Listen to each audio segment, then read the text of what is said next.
Guys, here is one of the biggest mistakes I made in the beginning of my career after showing actually over 100 homes to a luxury lead that I had received from a friend.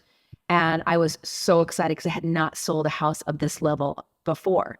So this client would have me pick her up and drop her off at the airport every visit. And we had 4 visits in her transition looking for a home from California to Arizona.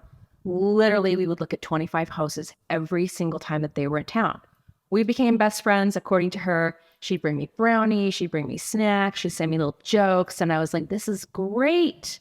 And then one day she stopped responding and got really dark on me. I guess you call it ghosted now. So a few months later, I'm on Facebook and I see a post from her that says, can't wait to spend our first summer in Arizona desert. And I was like, what?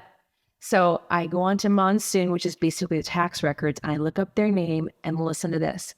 They bought the second home I showed them on the very first visit, which would have been 98 houses ago.